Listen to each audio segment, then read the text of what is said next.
Bonsoir. Aujourd'hui, on va raconter l'histoire de la lampe d'Aladin.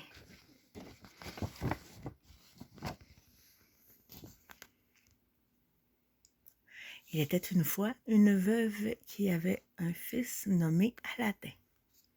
Il était très pauvre et menait une vie de misère. Un jour, Aladin cherchait des dattes sauvages. Il rencontra un mystérieux étranger aux yeux sombres et pénétrants.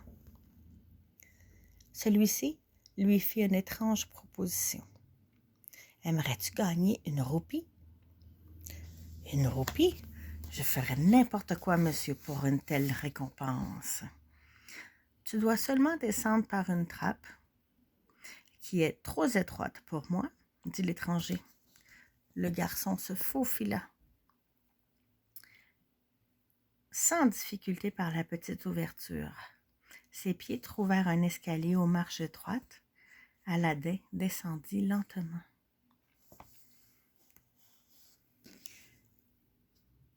Il se retrouva dans une grande caverne. La lumière d'une vieille lampe à l'huile éclairait un spectacle merveilleux. Des arbres chargés de pierres, de bijoux, des coffrets pleins de bijoux, des milliers d'objets précieux, un vrai trésor. Aladin n'était pas revenu de sa surprise quand il entendit crier « La lampe, éteins-la et apporte-la-moi, c'est tout. »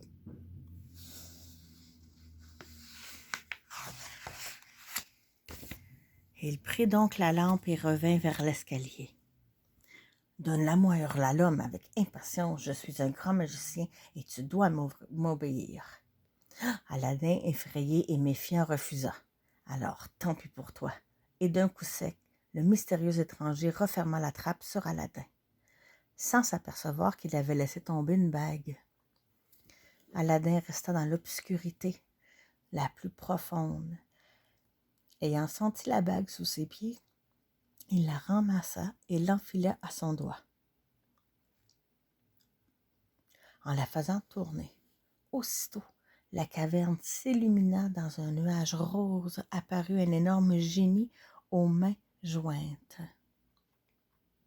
« Me voici à tes ordres, maître, prêt à exaucer 2 de tes désirs. » Aladin, surpris, « Je veux rentrer chez moi. » Aussitôt dit, aussitôt fait. Tout essoufflé, Aladin courut raconter à sa mère ce qui venait de lui arriver. Il lui montra ensuite la vieille lampe qu'il avait rapportée. « Espérons au moins qu'elle fonctionne, dit la maman. Elle est sale. » Aussitôt, un génie encore plus imposant que l'autre sortit du bec de la lampe.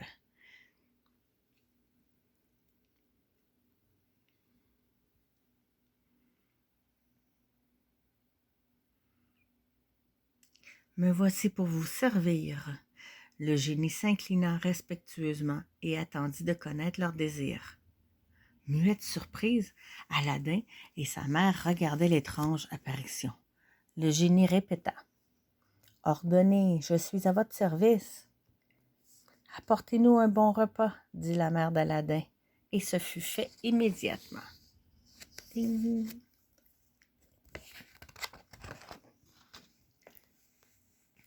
Dès ce jour, la veuve et son fils n'eurent plus aucun souci. Quel que fût le désir, le serviteur magique l'exauçait. Aladin, un jour, était devenu un beau et grand jeune homme. Un jour, il entrevit Halima, la fille du sultan, et en tomba amoureux. Il se confia à sa mère et lui dit « J'irai parler au sultan et lui demander la main de sa fille en ton nom. » Elle offrit au sultan un coffret rempli d'énormes diamants.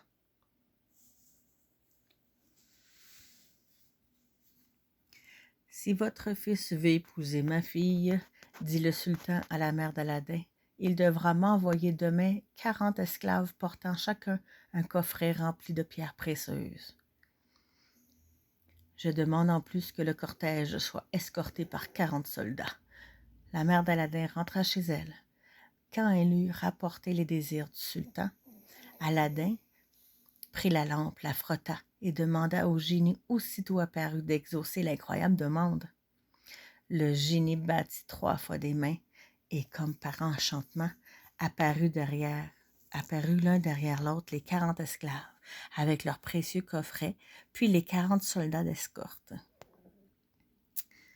Le sultan accepta Aladin comme gendre, mais à la condition qu'il fasse construire plus vite un somptueux palais pour Halima. Aladin rentra chez lui et demanda au génie de lui faire un fabuleux palais. Les noces furent célébrées dans l'allégresse générale. La nouvelle de la chance et des richesses d'Aladin s'était répandue dans tout le pays, et un jour, un étrange marchand s'arrêta sous la fenêtre du palais de la princesse. « Je cherche de vieilles lampes, et je les échange contre des neuves, » lui dit-il. Halima, qui ignorait le secret de la lampe, alla chercher la vieille lampe ternie de son mari et l'échangea au marchand.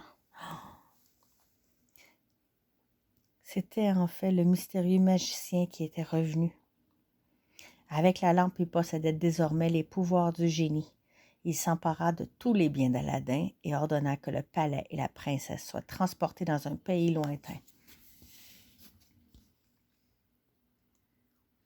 Aladin et le sultan étaient désespérés. Nul ne pouvait expliquer ce qui était arrivé. Aladin se souvint tout à coup de la bague enchantée perdue par le magicien. L'ayant retrouvée, il la glissa à son doigt en la faisant tourner. Le génie apparut aussitôt.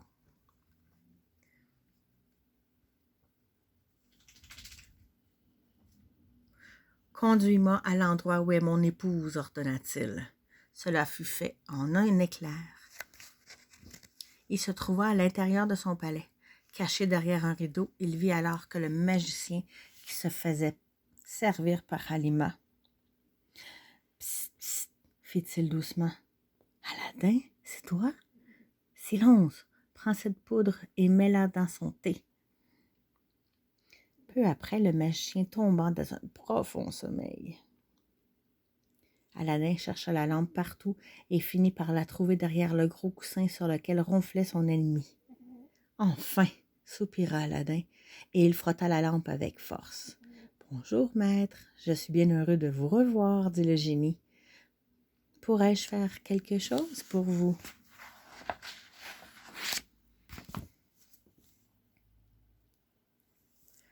Oui, très cher génie. Tout d'abord, enchaîne ce magicien maléfique et envoie-le très loin, là où personne ne pourra le trouver. Le génie fit un clin d'œil. Un signe et le magicien disparut subitement. Effrayée, Halima se serra contre Aladin. Que se passe-t-il? Qui est ce génie? N'aie pas peur, tout va bien. Et Aladin lui raconta tout depuis le début. Finalement, tout entra dans l'ordre, et les deux époux heureux s'embrassèrent tendrement. « Pourrons-nous retourner dans notre royaume? » demanda la princesse en pensant à son père avec tristesse. Aladin la regarda en souriant. « Par le même prodige qui t'a amené ici, tu retourneras chez toi, mais cette fois avec moi et pour toujours. » Pendant ce temps, le sultan était désespéré.